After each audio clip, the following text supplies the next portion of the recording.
और कल तो भाजपा का प्रचार प्रसार अभियान चल रहा था।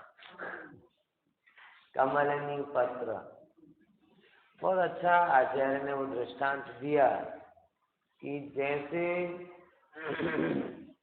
कमल का पत्ता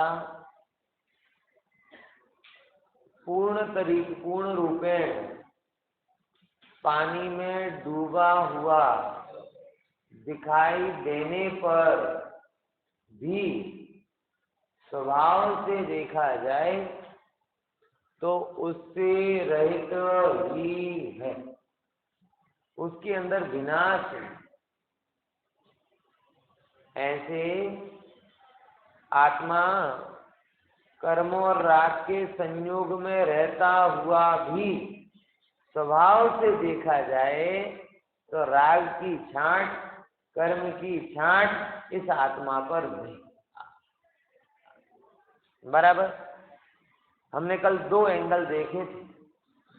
कमल भी कीचड़ से भिन्न है, पानी से भी, कमल का फूल भी भिन्न है और कमल का पत्ता भी भिन्न। दोनों में क्या अंतर? कि फूल व्यक्त पर्याय के रूप में भिन्न है। कोई भी व्यक्ति अनुभवी की जरूरत नहीं, अननुभवी भी हो तो भी कमल का फूल पानी से और कीचड़ से अलग है, ये कोई भी पकड़ सकता है। लेकिन कमल का पत्ता भी पानी से भिन्न है, ये वो ही पकड़ सकता है जिसने पानी में उतरकर पत्ते को ऐसे करके देखा हो और उसे पता चलता है कि कमल के पत्ते पर पानी पारे की भांति रहता है, टिकता नहीं, असर छोड़ता नहीं। ऐसे ही जो शुद्ध नए के अनुभव से उतरा हो अंदर में, उसे ही ये पता चलता है कि जो रागादि भावों से सहित मैं कह रहा हूँ, बंधा हुआ कह रहा हूँ, खरेखर ये आत्मा उनसे बंधा हुआ नहीं। बात समझ में आ रही कि नहीं आ रही? ये किसको पता चले? अनुभवी को, अथवा शुद्ध नहीं की दृष्टि वाले को पता चले। ऊपर ऊपर से देखेगा तो उसे डूबा हुआ ही दिखाई देगा। ठीक है ना? ये बात क्लियर हुई। अब एक अवस्था हुई अपनी, एक दृष्टांत पूरा हुआ। बराबर। इसमें विशेष ये है 4 बातें बताई। कौन कौन सी? 2 दृष्टांत की और 2 सिद्धांत की। व्यवहार से कमल का पत्ता पानी में डूबा हुआ दिखाई देने पर भूतार्थ, मगर स्वभाव से वो भूतार्थ नहीं है, पानी में डूबा हुआ, वो तो भिन्न है। ऐसे व्यवहार से आत्मा कर्मों से बंधा हुआ दिखाई देने पर भूतार्थ है, लेकिन निश्चय से स्वभाव देखने पर आत्मा ऐसा नहीं। समझ में आया कि नहीं? ये दो बात है। सेम यही शैली में आगे के 4 दृष्टांत भी चलेंगे, सब में 4-4 बातें होंगी। देख, दूसरे नंबर की कौन सी चीज थी? अबंध स्पष्टता, फिर कहते हैं अनन्य। बराबर ना? देखो, मुद्दा है अन्यपणु और अनन्यपणु। क्या शब्द है? यहाँ पे भी लिखा हुआ अनन्य। आत्मा का अन्य अन्य रूप होना स्वभाव नहीं, अनन्य रूप होना स्वभाव। फिर अन्य अन्य रूप होना स्वभाव नहीं, अनन्य। अनन्य मतलब अन्य नहीं है, एक रूप है, ऐसा। देखो, वणी जेम माटीनो कमंडल, घड़ो, झाड़ी, रामपात्र आदि पर्यायों થી અનુભવ કરતા અન્યપણું ભૂતાર્થ સત્યાર્થ છે, તો પણ સર્વથા અસ્ખલિત, એટલે સર્વ પર્યાય ભેદોથી જરાય ભેદરૂપ નહીં થતા એવા एक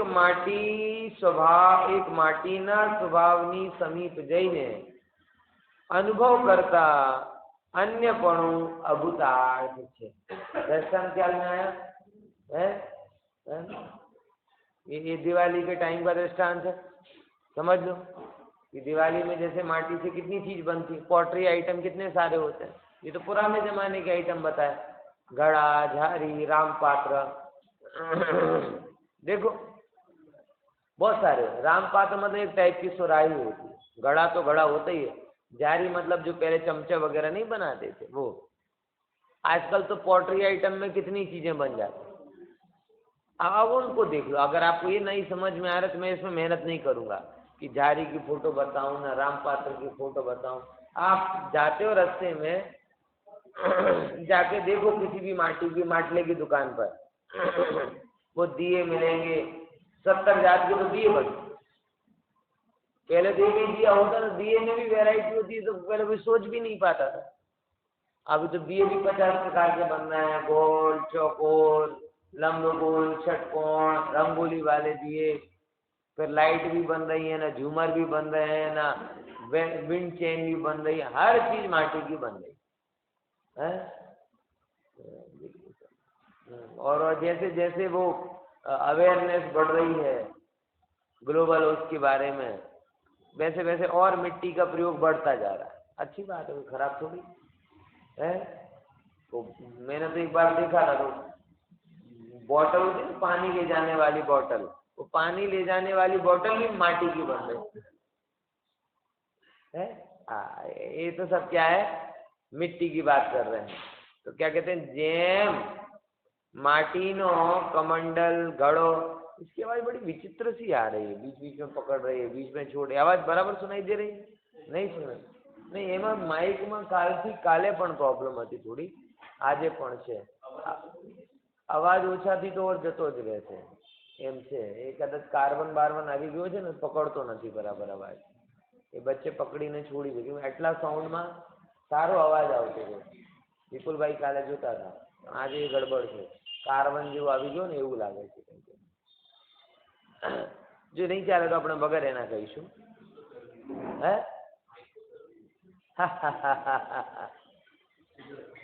સાચી વાત, એને ના બગડે તબિયત એમ।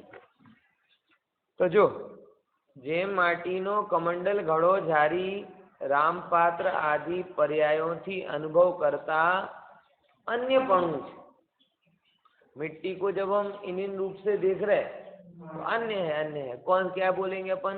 ये घड़े वाली मिट्टी, ये पॉट वाली मिट्टी, ये बॉटल वाली मिट्टी, ये दिए वाली मिट्टी, ये विंड चेन वाली मिट्टी, ये शोपीस वाली मिट्टी, ये पुतला पुतली वाली मिट्टी, खिलौने वाली मिट्टी, ऐसे सब भेद क्या है? अगर अन्य रूप देखते हो तो भूतार्थ। इसमें हमें कुछ देखो, आचार्य अनेकांत की सिद्धि कर रहे हैं, अन्य पणे का सर्वथा निषेध नहीं कर रहे। आप समझो बात, इसका एकांगी अर्थ लोगे तो ऐसा अर्थ निकल जाएगा कि आत्मा अन्य रूप होता ही नहीं, यानी कोई दशा है ही नहीं, पर्याय है ही नहीं, ऐसा अर्थ निकलेगा। बोले ऐसा नहीं है, व्यवहार से उस रूप देखने पर वो है। इसीलिए आचार्य ने पहले क्या बोला? भूतार्थ। हवा की बातें करे, गधे के सींग की जैसी बातें हो, पर्याय या कर्म बंधन या विशेषता, ये सब गधे के सींग या आकाश कुसुम या बंध्या पुत्र के जैसा हो, ऐसा नहीं है। बहुत सारे लोगों ने, हालांकि गुरुदेव ने ये बात को खुलासा किया, लेकिन जोर ज्यादा दूसरी बात पर दिया। उसका कारण है क्योंकि आचार्य ने गाथा में शुद्ध ने कोई बताया, और व्यवहार की पक्ष तो अनादि से जीव को है ही, अभेद का पक्ष नहीं था, अभेद का ज्ञान नहीं था। इसीलिए आज गुरुदेव ने क्या किया? उस पर जोर दिया। एक आंख व्यवहार की चक्षु को बंद करके निश्चय की चक्षु को बोलने को खोलकर देख निशाना लगाने को बोला, दूसरी आंख को फोड़ने को नहीं बोला। बहुत सारे लोग जो हैं, जो आधा अधूरा गुरुदेव को समझते हैं, वो ऐसी बातें करने लगे। पर्याय है ही नहीं, भेद है ही नहीं, कर्म बंधन है ही नहीं, विशेषपना है ही नहीं, सब अपनी अपनी जगह है। क्योंकि अगर ये ना हो तो संसार ही नहीं, शुद्ध नहीं के पॉइंट ऑफ व्यू से ये नहीं। और ये बात सही भी है कि अब कब तक इन भेदों को पकड़ पकड़ कर चलोगे? इन भेदों के द्वारा फिर विकल्प किए, विकल्प के द्वारा फिर राग किया, राग के द्वारा फिर बंधे। तो व्यवहार नय के श्रद्धान के कारण तो भेद विकल्प राग का श्रद्धान हुआ, और इन भेद विकल्प राग के कारण तो अनंत काल से ही भटक रहे हो, आत्मा में पहुंचे नहीं पा रहे। अब आचार्य कहते हैं तुम्हें अगर आनंद में जीना है तो ये भेद और विकल्प की दृष्टि को छोड़ना पड़ेगा। बात समझ में आई कि नहीं है? लौकिक में भी कहते हैं ना, शेयर मार्केट में भी जब बात आती है कि भाई देखो, अगर तुमने अपनी जीवन की वृद्धावस्था में तुम इन्वेस्ट करने का विचार कर रहे हो, बहुत सारे लोग होते हैं। जब एक बार मैंने देख रहा था खाने, वो भोजन करते करते चल रहा था, तो एक ने पूछा मेरी 70 ईयर्स की उम्र है, मैं कौन से शेयर में इन्वेस्ट करूं? कोई शेयर वेयर नहीं, फिक्स डिपॉजिट में डाल दो, क्योंकि वैसे ही तुम्हारा हार्ट कमजोर है, किसी दिन मार्केट डाउन हुआ तो तुम तो पूरे ही डाउन हो जाओगे, बराबर। क्योंकि वो संपत्ति कैसी है, वो दृष्टि में कभी स्थिरता नहीं। और एक स्वाभाविक सी बात है, आप थोड़ा बहुत भी अगर उसमें जुड़ जाओगे तो आपके मन में वो बार बार आज देखें क्या हो रहा है, आज देखें क्या हो रहा है। अच्छा, जब आप डाल दो तो भी कहते हो कि भाई हमें 2-3 साल के लिए भूल गए, लेकिन भूलते नहीं हो, तो भी देख तो लेते ही हो ना। અત્યારે તો આપણે ઇન્વેસ્ટ કરી દીધા છે, પણ ઇન્વેસ્ટ કરી એટલે જોવાનું નહીં કહે છે, પણ જોયા વગર જવાતો નહીં। આ એકચ્યુઅલમાં ધનનો ઇન્વેસ્ટ નથી, આપણા ઇન્ટરેસ્ટનો ઇન્વેસ્ટ। તમે સમજો, ધનને તમે તો લૌકિક રીતે ઇન્વેસ્ટમેન્ટ અને રિટર્નની ગણિત કરો છો, પણ ખરેખર જોવા જઈએ તો તમે ત્યાં ઇન્વેસ્ટ ધનનો કરો છો એ તો જગત કહે છે, ડીમેટ અકાઉન્ટ કહે છે, પણ ધર્મ તો ધનને તમારો ગણતો જ નથી। ધર્મ તો કહે છે અબદ્ધ સ્પષ્ટ આત્મા, રાગને છૂતો નથી તો ધનને ક્યાંથી છૂએ, અને ધનને છૂતો જ નથી તો ઇન્વેસ્ટ ક્યાંથી કરનારો? તો જે ઇન્વેસ્ટમેન્ટ છે એકચ્યુઅલમાં શું છે? તમારા ઇન્ટરેસ્ટનો ઇન્વેસ્ટમેન્ટ। મેથેમેટિક એમ શીખવાડે कि इन्वेस्ट करो, इंटरेस्ट पछी आवशे, लेकिन धर्म एम शीखवाड़े छे कि पहला इंटरेस्ट हशे तो इन्वेस्ट आवशे। ये बन्ने खबर पड़ी डिफरेंस है? मैथमेटिक्स शू शीखवाड़े? इन्वेस्ट करो पछी इंटरेस्ट एटले व्याज मळशे एम। अने धर्म शू शीखवाड़े? इंटरेस्ट वगर इन्वेस्ट होतो, रुचि वगर तमे एमां निवेश करी शकता नहीं। तो जे पण जे चीज छे जो आमा तमे इन्वेस्ट करवा जशो, एक्चुअल में तो तमने तमारी रुचि नो इन्वेस्ट कर्यो, अने रुचि अनुयायी वीर्या, पछी तमारी शक्ति एनुं अनुसरण करशे। पछी तमे गमे तेवा जगतनी सामे एम कहो ना ना आपणे तो इन्वेस्ट कर्या छे, आपणे जोवानुं नहीं, आपणे जोवानुं नहीं, पण जोया वगर रहेशो नहीं, क्योंकि ए दृष्टि में विस्मरण छे ज नहीं। अने जो तमे खरा अर्थ में जे वस्तुनो त्याग करी दो तो शुं थाय? पछी इंटरेस्ट नो पण त्याग थई जाय। त्याग करी दो तो शुं थाय छे? पछी तमे जोवा नथी जता एनो शुं थयो? व्यवहार त्याग, तमे गया कोई पण वस्तुनो त्याग कर्यो, बराबर, पण ए पछी तमे जोवा नथी जता एनो शुं थयो? एटले ए कहेवाय साचा अर्थमां रुचिनो त्याग। बराबर ख्याल में आवे छे कि नहीं? हाँ, तो ए ज अहीं कहेवा मांगे छे कि भाई तमने जो स्थिरता जोती होय, तमने जो स्थिरता जोती होय, तो जेम शेर मार्केट में ઇન્વેસ્ટ કરીને તમે સ્થિરતા સાથે રહી શકતા નથી. પરમ દિવસ ચડશે તો આજે પડશે. તમે શું કરવું પડે? ફિક્સ કરવું પડે. બરાબર? કેમ કે એ ફિક્સ કર્યા વગર, ફિક્સની દ્રષ્ટિ વગર તમારે અંદરમાં સ્થિરતા આવતી. એમ આચાર્ય કહે છે કે વ્યવહાર છે શેર માર્કેટનો ગ્રાફ અને પરમાર્થ છે અચલ સંપત્તિ. અચલ સંપત્તિમાં અપનત્વ કરશો તો શાંતિને મેળવશો, અને ચલાયમાન સંપત્તિમાં અપનત્વ કરશો તો રોજે જોઈ જોઈને હેરાન થશો. છાપાની હેડિંગ માર્કેટમાં 1.5 લાખ કરોડ ડૂબી ગયા, 2 લાખ કરોડ મળી ગયા, 60,000 ટચ કરશે તો ગલગોટાની જેમ ખીલી જશો. બરાબર? અને પછી પડશે તો આમ જેમ કે આત્મા નીકળી ગઈ હોય બોડીમાંથી, આવી ફિલિંગ થાય. હે, ખ્યાલમાં આવે છે કે નહીં? એ દ્રષ્ટિનો દોષ છે. વસ્તુ તો ત્યાંની ત્યાં જ. સોના ચાંદીની વાત પણ એવી જ છે ને. આપણા ઘરે જે મોટા ભાગે સ્વર્ણ છે એ કોઈ મોટા ભાગે ઇમરજન્સી કારણ વગર કોઈ કાઢતો નથી, પણ તોય કાઢવાનું નથી અને લેવાનું પણ ઓછું જ હોય છે. બધા થોડી લેતા ફરે છે, કામ મજબૂરી વખત બધા લે છે. તોય સોનો હોય ને 50, હા કિંમત વધી ગઈ, કિંમત વધી ગઈ તો શું વેચવાના છો? નહીં, મન ખુશ થાય.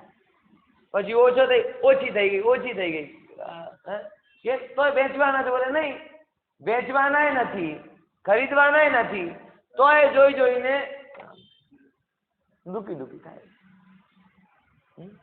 समझे? ये जो दृष्टि में आचार्य कहते हैं भाई अब कब तक इन अन्य पन्ने की दृष्टि से है, हमें दिक्कत नहीं है, वो है पर्याय से है, भूतार्थ है, यहाँ लिखा है देखो कि व्यवहार से देखने पर ये सब क्या है? भूतार्थ है.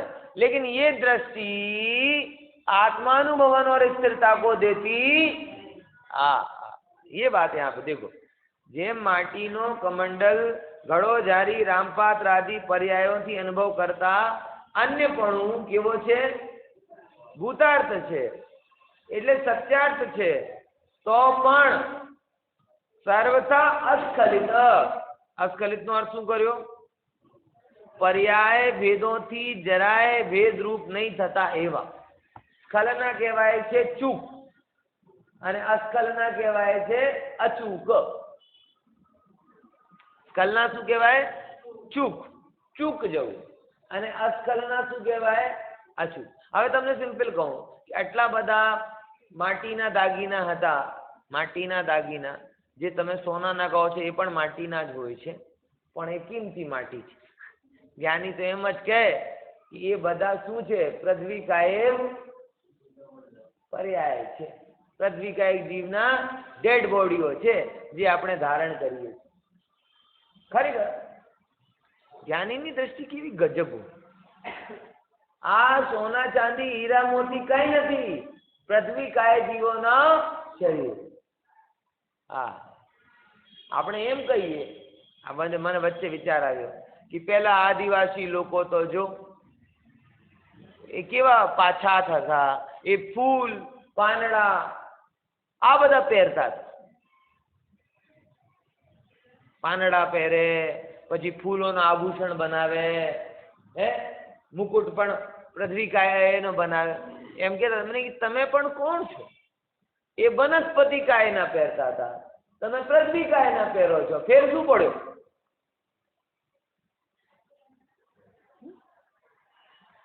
બોલો, કોઈ ફેર પડ્યો? તો તમે જાતે જ થઈ ગયા. અને આમ જોવા જઈએ તો એ વધારે તાજા પહેરતા હતા. તમે તો કેટલા પાછા પહેરો છો. એના વસ્ત્રોમાં જીવંતતા હતી, એના આભૂષણોમાં જીવંતતા હતી. તમે તો મરદાને લઈ લઈને ફરો છો. ખબર પડે? એટલે એ તો આપણી જોવાની દ્રષ્ટિ છે. એ કે એ જો પાંદડા પહેરવાનું ને પાંદડાના કપડા પહેરવાના, ફૂલોનું આભૂષણ બનાવવાનું આ પછાતપણાની નિશાની છે. તો આ પણ બહુ આગળ પડતી વસ્તુ નથી, કેમ કે એ પણ વનસ્પતિ કાયકમાં લુપ્ત છે, તો આપણે પૃથ્વી કાયકમાં લુપ્ત છીએ. છે બંને અલ્ટિમેટલી ક્યાં? અને જેમાં આકર્ષિત છો એમાં જવાની તૈયારી છે કે નહીં? सोना है सदा के लिए, नहीं सोना थोड़ी हीरा है हीरा है सदा के लिए. हाँ आगे की लाइन बोलना, हीरा है सदा के लिए मोह का कारण, सोना है सदा के लिए नरक आदि गतियों का कारण. ये आदि लाइन बोलते नहीं है वो हम बोल रहे हैं. समझ में आया? है इनका आकर्षण जो है वो भी किसका कारण? अधोगति का कारण. कोई सदा के लिए नहीं हो. गजब है, ये विज्ञापन वाले आपको मूर्ख बना देते हैं और आप बन जाते हो. तो मैं सदा के लिए नहीं हूं, तो वो हीरा कहां से सदा के लिए हो जाएगा? अगर होगा तो उसके लिए होगा, तुम्हारे लिए नहीं. 75 વર્ષના કાકા પોતાની અર્ધાંગની માટે હીરાનો હાર આપે અને પછી કહે કે હે સદા કે લીએ, અને કાલે અટેક આવીને કાકા ગુજરી જાય કે કાકી ગુજરી જાય. હવે કોણ કોના માટે? હે હા ભાઈ સમજ, કોઈ સદા કે લીએ નહીં. સ્વભાવ છે એ સદાકાળ છે. અને ગજબની વસ્તુ, હું સ્વભાવ સિવાય બીજું કંઈ છું જ નહીં, એટલે હું પણ સદાકાળ છું. આવે છે કે નહીં આવતી વાત? જો અસ્ખલિત એટલે સર્વ પર્યાય, બધી પર્યાયોમાં અચૂક કોણ છે સામેલ? બોલે માટીના કોઈ પણ વસ્તુ હોય એમાં અચૂક રૂપે કોણ સામેલ હોય? માટી સામેલ હોય. બરાબર? સોનાના કોઈ પણ આભૂષણ હોય એમાં અચૂક રૂપે કોણ સામેલ હોય? સોનું સામેલ હોય. પથ્થરની કોઈ પણ કાર્વિંગ ડિઝાઇન હોય એમાં અચૂકપણે કોણ સામેલ હોય? પથ્થર સામેલ હોય. બરાબર? કોઈ પણ અનાજની શું કહેવાય વાનગી હોય એમાં અચૂકપણે કોણ સામેલ હોય? અન્ન સામેલ હોય. ચાહે રોસ્ટેડ અન્ન હોય, ચાહે પક્વ અન્ન હોય. પક્વ અન્ન સમજો ને, પકવાન જેને કહીએ ને, એ શું છે? પક્વ એટલે પકાયેલો અન્ન, એને કહેવાય પક્વાન. જે બગડીને પકવાન થઈ ગયો. સીઝન ચાલે ને અત્યારે પકવાનનું. હે ખ્યાલમાં આવે છે કે નહીં? એમ સમજ્યા? ખ્યાલમાં આવે છે કે નહીં? આ રીતે વિચારવાનું. તો જેમ અચૂકપણે માટીના બધા બાસણોમાં માટી અસ્ખલિત રૂપે પ્રવાહમાન છે, તો એ એંગલથી જોવા જઈએ તો બધી વિશેષ અવસ્થાઓ કેવી છે? અભૂતાર્થ છે. બરાબર? એવી રીતે શું કહે છે? આત્માનો નારક આદિ પર્યાયોથી અનુભવ કરતા પર્યાયોના બીજા બીજપણા રૂપ અન્યપણું ભૂતાર્થ છે, સત્યાર્થ છે. તો પણ જો બેટા એમાં તો પણ સર્વથા અસ્ખલિત સર્વ પર્યાય ભેદોથી જરાય ભેદરૂપ નહીં થતા એવા એક ચૈતન્યાકાર આત્મ સ્વભાવની સમીપ જઈને અનુભવ કરતા અન્યપણું કેવો છે? દ્રષ્ટાંત સિદ્ધાંત આવી ગયા. ત્યાં માટી, તો અહીં કોણ આવ્યો? જીવ, એ આત્મા. ત્યાં માટીના વાસણ, અહીં શું થયો? જીવની અવસ્થા. તો ત્યાં એમ બતાવ્યો હતો કે પર્યાયથી જોવાથી જેમ વાસણોની અવસ્થા ભૂતાર્થ છે કે નહીં? છે ને? કે દિવાળીના ટાઈમે આપણે ઘડો નહીં લાવીએ, દિવાળીના ટાઈમે આપણે દીવો લાવીએ.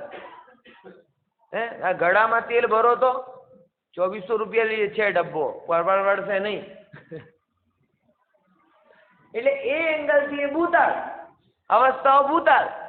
પછી ત્યાં જ્ઞાન નહીં બતાડવાનું, માટી તો માટી છે, ચાહે દીવો હોય ચાહે ઘડો હોય, વિન્ડ છે લટકાવવાની હોય માટલો થોડી લટકાવશો ત્યાં.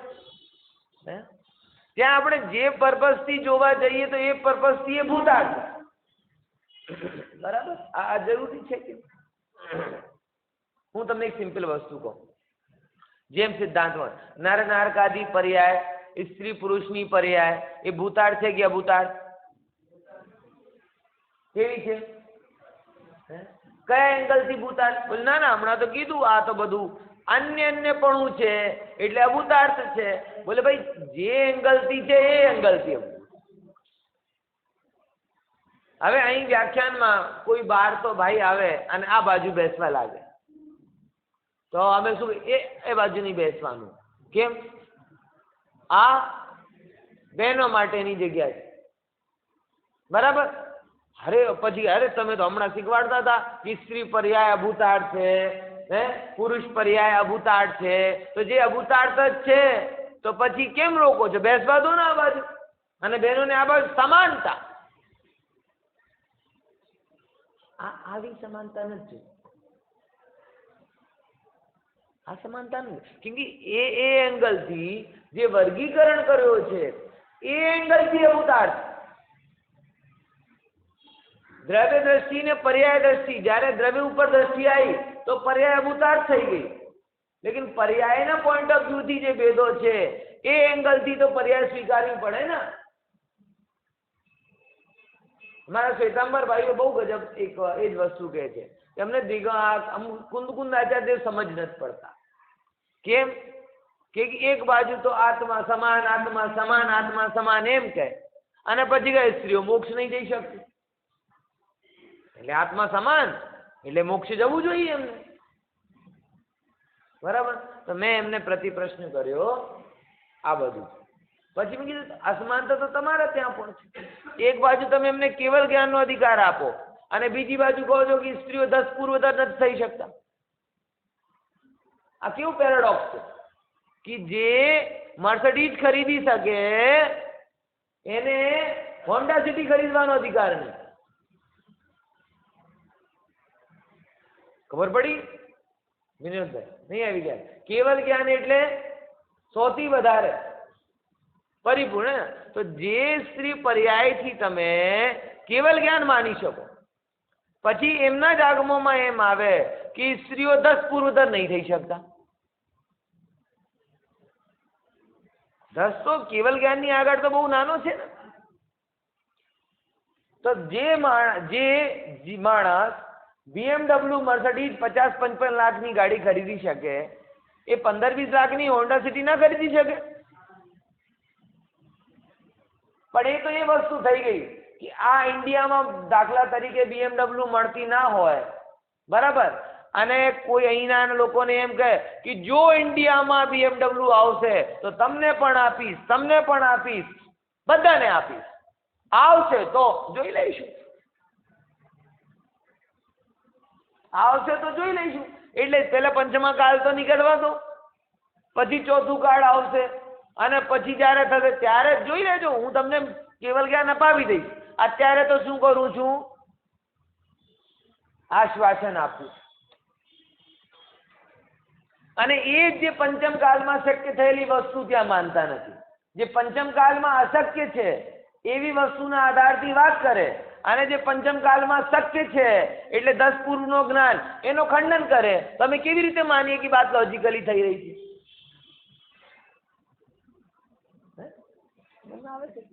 लेकिन ये तो शू थयो कि जैसे नेताओं लोग कहते हैं ना कि अब सत्ता में आना होता है तो हम ये कर देंगे, हम वो कर देंगे, अहमदाबाद को अब्रॉड जैसा बना देंगे, लखनऊ को लंदन के जैसा बना देंगे और दिल्ली को वॉशिंगटन जैसा बना देंगे, ऐसा कर. ये वैसी बातें हैं. पहले हमें लेकर तो आओ सत्ता.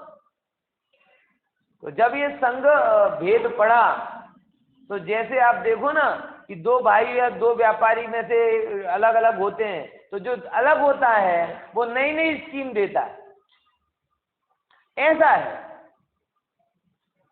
कैसे मान लें? एक तरफ आप बोले केवल ज्ञान हो सकता है, दूसरी तरफ आप कह रहे 10 पूर्व का ज्ञान नहीं हो सकता। तो इसी पर्याय में केवल ज्ञान हो सकता है, तो 10 पूर्व का ज्ञान क्यों नहीं हो सकता? और अगर 10 पूर्व का ज्ञान नहीं हो सकता तो केवल ज्ञान कैसे हो सकता है? बोले ना आत्मा है, हम काम मना कर रहे आत्मा नहीं है भैया, है आत्मा तो हम भी अभी हैं। लेकिन पर्याय व्यवहार से देखते तो पर्याय भूतार्थ है, व्यवहार से देखते तो पर्याय भूतार्थ है। बात समझ में आ रही कि नहीं आ रही? तो ऐसे करके क्या हुई है, कंफ्यूजन खड़ी हुई। समझ में आया कि नहीं यार? तर्क नहीं है, तर्क एक्चुअल में, अब वही बात है, अब मैं इस विषय पे नहीं जा रहा ज्यादा स्त्री मुक्ति का, लेकिन एक बहुत सिंपल बात, ये बात क्यों उठाई कि एक एंगल से सब आत्मा समान है, लेकिन जैसे दिगंबर रूप केवल ज्ञान की प्राप्ति, यथाचार्य की प्राप्ति पुरुष पर्याय में होती है, वैसी उस पर्याय में नहीं हो पाती। क्यों? क्योंकि उस एंगल से वो भूतार्थ है। अगर इतनी सामर्थ्य होती तो पर्याय होती नहीं वो, स्वाभाविक सी बात। और ये कोई हम ही कर रहे हैं ऐसा थोड़ी, हर जगह ये बात आती है। अगर आप बास्केटबॉल खेलने जाओगे और 5 फीट मेरे जैसा शरीर लेकर जाओगे, बोले नहीं तुम नहीं खेल सकते, बोले नहीं नहीं हमारी आत्मा को देखो, अरे अभी तेरी आत्मा से बास्केटबॉल नहीं खिलानी है, कम से कम कितना होना चाहिए, 6 फीट शरीर होना चाहिए, तब तो तुम बास्केट कर पाओगे। बोले तुम बड़े भेदभाव करते, अरे भेद नहीं, वो उस पर्याय का सत्य है। तू भाई कोई दूसरा खेल खेलना, अड़को दड़को दही दड़ाको, है समझे कि नहीं समझे? तो ये अंतर आया ना, ऐसा कौन नहीं करता। तो पर्याय के एंगल से देखने पर पर्याय भूतार्थ है, और द्रव्य के एंगल से देखने पर पर्याय अभूतार्थ। ये बात है। पर्याय के एंगल से देखने पर अन्यपणा भूतार्थ है, और द्रव्य के एंगल से देखने पर अन्यपणा अभूतार्थ। अब मुद्दा ये है कि आप किस लिए काम कर रहे हो। अगर आप लोक व्यवस्था की बात कर रहे हो तो वहां पर्याय के एंगल से देखा जाएगा, सम्यक दर्शन किसको होगा है, तो पर्यायगत पात्रताएं उसमें जुड़ी हैं। किसको सम्यक दर्शन होगा? बोले संगनी होना चाहिए। बोले ये तो पर्याय है, सब जीव समान है, तो क्या एक इंद्रिय में भी सम्यक दर्शन मान ले? मुनि व्रत धारण करना हो तो मनुष्य होना चाहिए। बोले ये तो पर्याय है, लेकिन नहीं, मुनि व्रत के लिए पर्याय देखी जाएगी, सम्यक दर्शन के लिए संगीपना देखा जाएगा। बात समझ में आई? लेकिन अब ध्यान रखना, पर्यायों का ज्ञान करना है, जोर नहीं रखना, और आत्मा का जोर रखना है, मात्र ज्ञान नहीं करना। ये बात समझ में आई बेटा? क्या बोला? पर्यायों शू करवानुं छे? ज्ञान करवानुं छे, जोर नहीं करवानुं है, અને આત્માનો જોર રાખવાનું છે, માત્ર જ્ઞાન કરીને નહીં રહેવાનું। આપણો એક્ઝેક્ટલી રિવર્સ થાય છે કે શુદ્ધ નહીંની જે વાતો છે એનો માત્ર જ્ઞાન હોય છે અને પર્યાયનો કોઈ મારો બગાડી શકતો નથી, હું બધાથી ભિન્ન અલિપ્ત છું, આ આત્માનો જ્ઞાન, એનો જોર હોવો જોઈએ। પણ એનો આપણે માત્ર જ્ઞાન, કોઈ સહેજ કંઈ કહીને જાય, તમારા પર્યાયને ટાર્ગેટ કરીને કંઈ કહે તો તમે શું થઈ જાઓ? કીધું તો કીધું કેમ, એને ખબર નથી કોણ છે, એટલે આપણે કોનો જોર આવ્યો? अपन कितनी बार अपन ने बोला है, आपने कहा एवा तेवा चाहिए, आपने कहा एवा तेवा चाहिए। तो जब भी कोई ऐसा बोलता है तो मुझे याद आता है कि हमने खबर છે તમે કેવા કેવા છો, પછી આખી પહેલી ઢાલ યાદ આવી જાય છે। નિગોથી માંડીને નરકના દુઃખ સહન કરનારો હે, બોલો, એક ઇન્દ્રિયમાં ગયો, રૂકન બચાયો, ભાગ વસ્તે દેવ એક ઇન્દ્રિય ભયા, હે बेमोल बिकाया, पत्थर बना तो पैरों के नीचे आया, अग्नि बना तो जला और जलाया, वायु बना तो फरता फिरा, एक इंद्री कीड़े मकोड़े। એટલે તમે વિચાર કરો કેવા કેવા છે। તો પર્યાયોનો જોર રાખો છો તો જોર રાખવા વાળી પર્યાય તો એકાદ હશે અને જોરને મૂળથી કાઢનાર પર્યાયો ઘણી છે। આ ખબર પડી है?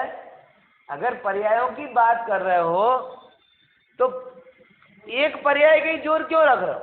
फिर सारी पर्यायों को देखो, और सारी पर्यायों को देखोगे तो आपको एक बात पता चलेगी कि जोर जैसी कोई चीज ही नहीं है, क्योंकि ऐसी ऐसी हालत हुई है इस जीव की, ऐसी ऐसी हालत हुई है कि कहने लायक नहीं। अब किसका जोर रखें बताओ? और ऐसी दीनहीन दशा में भी तेरी प्रभुता गई नहीं। इसीलिए पर्यायों का अहंकार करने जाओगे तो ये अहंकार के स्थान पे दुख के प्रसंग ज्यादा मिलेंगे। इसीलिए हम क्यों जाएं एक पर्याय का हम लेने, जब अनंतों पर्याय दीनता में गुजारी है तो क्यों जाए? राजा तो एकाध पर्याय में बने होंगे, धनी तो एकाध पर्याय में बने होंगे, निर्धन, कीड़े मकोड़े, जीव जंतु ना जाने कितनी पर्यायों में बने। तो जो एक पर्याय के हमको लेने जाओगे तो अनंत पर्याय की दीनता माथे पड़ेगी। इसीलिए हम इसका जोर नहीं रखेंगे, हम तो आत्मा का जोर रखेंगे। ये बात यहां कह रहे।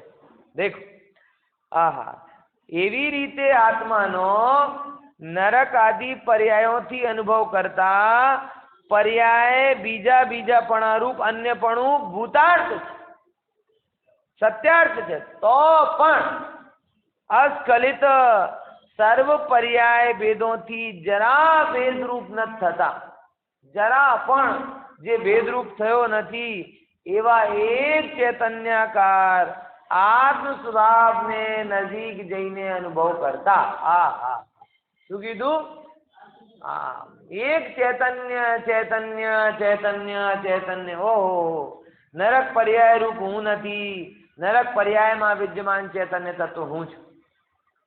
मनुष्य हूँ नथी, मनुष्य में विद्यमान चैतन्य तत्व हूँ छू। पुरुष हूँ नथी, पुरुष में विद्यमान चैतन्य तत्व हूँ छू। बालक, वृद्ध, युवा हूँ नथी, एमा विद्यमान चैतन्य तत्व हूँ। अरे क्रोधादि पर्याय पण हूँ नथी, ए क्रोधादि पर्याय ने जाननारो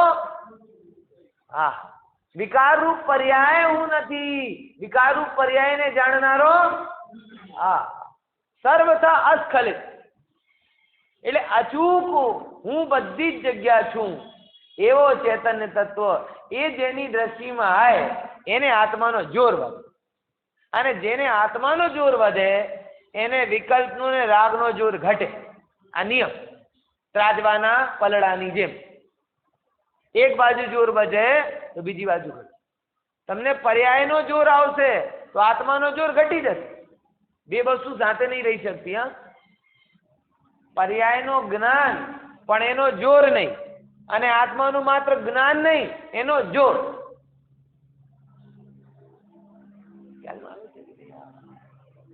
ધ્યાન રાખજો। અને હું તમને ચેલેન્જ કરું છું, તમે આત્માનો જોર રાખો, પછી તમે વિકલ્પ કરીને બતાવો।